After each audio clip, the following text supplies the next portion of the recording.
All right, hey guys, Jason here. We're up here at Franklin, the amazing Franklin Chevy GMC dealer. They also have the Toyota one across the road over there. And we're on their used car lot side, used side over here. And we're gonna talk today about what I fear when I put on kind of the business hat and I look at it from a business standpoint and what's gonna be the smartest thing to do. I have a fear of what GM and Chevy are gonna do with these 6.2s. We look at right here, we got a Denali, 6.2 Denali sitting right here. This engine is in real trouble right now. 900,000 of them, and what's gonna happen is they're gonna inspect your engine, and if it's not bad, then they're gonna change it from a 10W20 or 10W or OW20 to a OW40 oil, so a 40 weight oil, change the filter and put in a new oil cap in it and hope that that oil is going to carry you basically past warranty. Okay, again, this video is not gonna be nice. It is not gonna be friendly. This is gonna be the truth, the way I would handle this and what I would be thinking about if I owned a company. I'm kind of putting that hat on for a minute and giving you my real world thoughts, and they suck bad. I'm not happy about it, but this is what I got a feeling is gonna happen. You got a 6.2 in this thing here. We got a used one right there, and that motor, it's on a stop sale until it's proven. Stop sell, and then once what they're going to do is they're going to test this. And when they run their tests on it, if it's bad, it's going to be marked for a brand new 6.2 motor. There's enough of these that means that it'll be a year, 2 or 3 before it actually gets a motor put in it because of the back order that's on there. If it passes the test, they change the oil from 20 weight to 40 weight, filter set up, an oil cap on there, and then you push you out the door and you're good to go. Now, if you're the customer of one of these, and they're everywhere here, 6.2 right there. Okay, we got 2 Cadillacs right here, 6.2s in each of those Cadillacs that are sitting right there. This is huge. Remember, there's a lot of these vehicles. This one here has got a 6.2. This has got a 6.2, or these 2 Cadillacs got 6.2s in them. We got a 6.2 ZR2. We got a 6.2 Denali right here. We got another 6.2 Denali sitting right there. All these are used vehicles. I just made another video about this just a minute ago, so I already looked at every one of them. Low miles, 8,000, 7,000, 6,000, that kind of thing. Real stupid low miles. They might have even had a problem. What GM is going to do, my fear, is because there are 900,000 of these issues out there, these motors, and any one of them could be an issue. The oil change to 10 or to 40 weight oil to 0W40 is a Bandaid that is going to help push them out of warranty. That's what I think they are looking for. They need to wash their hands of this. This is very big deal. This is massive in size. And my fear is that their attitude is, look, if it needs a new motor right now, we'll put a new motor in it. If it doesn't, jack up the viscosity of the oil so that they can actually run and get by until they're out of warranty and are no longer our issue, until they're out of the problem, and then we can move on. GM is not going to do a whole lot with this motor. They don't care anymore. Why? 2027, literally, I mean, which is a year and a half from now, they're bringing out two brand new V8s, the new 5.3 and a new 6.2, totally gutted, totally revamped, totally redone, 6% better fuel, 10% more power. I remember what the numbers are, but both the 5.3 and the 6.2 are going to be brand new motors, hopefully solving the lifter issues and all the crap that GM has dealt with and all that kind of stuff. But in the meantime, 900,000 people with these motors in their SUVs, their trucks, their Chevy trucks, their GMC trucks, they are going to be thrown under the bus. Okay, GM wants nothing to do with it. All they want to do is what they have to get by and pay as little as possible by putting these motors on back order and not making too many of them and making people wait for them. They can push all of that stuff out till it's no longer their issue. It is what it is, and it's going to kind of hurt them. That's my assumption. And by putting the heavier weight oil in it, their attitude is, well, we can keep the ones that aren't bad yet from going bad until they're beyond a certain point, and then they're no longer our problem. And when they go out, then people can just take the hit, scrap the truck, and move on. That may make sense back in the day when you could buy a Silverado for, or you buy a GMC Sierra and you could get one for $25,000. Okay, and it was real simple and real easy, and when it was time to let the truck go, you let it go. But keep in mind, when we're looking at right here, this is a $75,000 truck right there. That's a $75,000 truck. This is a $79,000 truck. That blue one there is a $75,000 truck. These are not $25,000 trucks. Yet GM's attitude is going to be, look, we get them past warranty, we get them out of the zone, we get them past where we have to replace that engine, it becomes their problem. What do you think it would cost today to replace a 6.2 engine in here? We'll find out when these things start going and they start happening and the forums start showing us these numbers.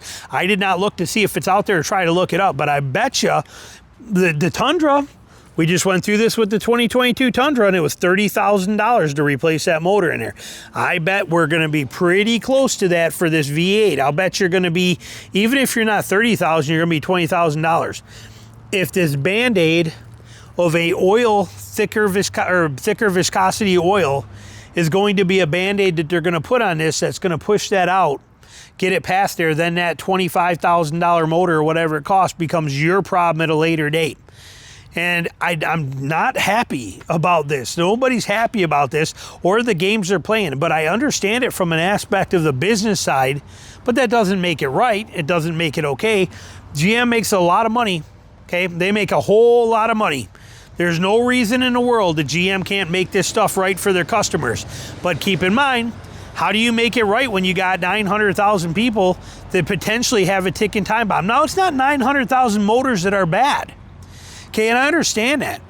But who has a 6.2, knows about this issue, and they're telling them, hey, use a thicker viscosity oil so that it hides the problem and gets you by till later. That oil is not going to eventually cure this. It's just a Band-Aid to solve it for later. Maybe, so let's say that your engine was going to go down at 75,000 miles. Now that you're at 20,000 miles and you're worried about it, you're going to kick this in. We don't know what that number is. Let's just say that, God willing or whoever, up to somebody knows that it was going to go out at 75,000 miles. You got 20,000 miles on it now. They do the oil change setup on there for you, and now you're going to stretch out to 140, 150,000 miles. When your motor drops at 150,000 miles, GM's going to be like, not my problem. Can't help you. Don't know what to tell you. Where people that bought this 6.2 expected to get high miles out of it. It is a naturally aspirated V8 engine. It is supposed to be a long-term, good running truck that's going to run for a very long time. They're not getting that. So there's a Band-Aid on there. And then again, they're not going to be able to offload it. You think this truck is going to sell right now? You think anybody that knows anything or watches the news or has any clues is going to come in here and buy this, buy the Cadillacs, buy any of those over there? Anybody that, now there is a lot of people that don't know because they were still selling a ton of Tundras during all this stuff going on. There are a lot of people that do not follow this stuff or pay attention. They don't care. They just, hey, I need a new truck. I come in and I buy a new truck. So to them, maybe that'll be there. I pretty much promise you that every dealership is not going to be like, hey, we got a beautiful 6.2 out there in a Silverado, or in a Denali, but understand that thing, the motor could blow up at any time, but we were selling it for 50 grand. Do you want it? Okay, come on. You think that's going to happen? No.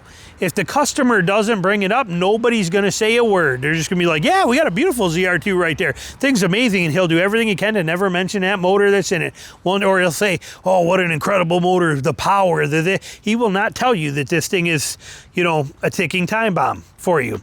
And maybe they're not. Like I said, realistically, we understand that the actual real problem engines are going to be a much smaller number than 900,000. It's not going to be anywhere near that, but it is going to be enough that is going to make you nervous, and you don't have a solution. There's no solution. That's the problem. The solution is bogus. There's nothing there that benefits you unless you get a new motor. That new motor means that you could be waiting 1, 2, probably even 3 years before you actually get a new motor. And then we already see the writing on the wall. Again, when we look at this, I'll pause till I get there. Look at how many miles are on this one. I can't help but to think that this one had a problem. You got 12,000 miles on a $80,000, $70-something thousand truck. You got 12,000 miles on it and they traded it in? That makes absolutely no sense. Let's look at the other ones. Here's a ZR2, 2024 ZR2, 7,000 miles. I wonder if this one had a bad 6.2 in it, and that's why it's here. They got rid of it. Or did they get rid of it because they found out that the 6.2s could be bad and they didn't want to deal with it, so they just cut their losses while they could and got out of it before it became a recall, or before that recall got too big and they just dumped it. Here's that other Denali right here. 6,000 miles on an $80,000 or $80,000 truck. Okay, look, as is, no warranty. Obviously, it does have a warranty. You still get the factory warranty with it, but pretty crazy. See, they even tell you manufacturer's warranty still applies. Okay, but point being here is that these people they dumped them. They're gone. They got out. They're like, I don't want to deal with it. We're getting rid of it. We're getting rid of it right now. We want nothing to do with it. I don't want to play that game. Or did they actually have a problem and then dumped it then? We don't know. But we do know that the fix is a fake fix. Okay, not a fake fix, but it is a Band-Aid. It is designed to hide or prolong whatever the problem is till it becomes no longer GM's issue. That's my fear with this. Okay, that's the scary part of it. You know, look, we can't have all these things popping down all the time, and we can't deal with it. It will overload our dealerships. We'll overload everything. We can't make enough engines to do it. Let's give them a thicker viscosity oil, push it. We know new motors are coming out soon. We'll deal with this as they come in later on if we have to, and try and push them out of warranty. That's my assumption. That's my guess. And it's a horrible tactic and a bad thing to do. But what else do you do when you have 900,000 that are ticking time bombs? Customers are not going to 900,000 people. If only half of them, 400,000 people, know what's going on with this 6.2, they're going to be doing everything they can to get rid of them and get out of them. This is a bad time for this truck. It's a bad time for this motor. It's a bad time for anything that has this motor in it. Toyota just went through it.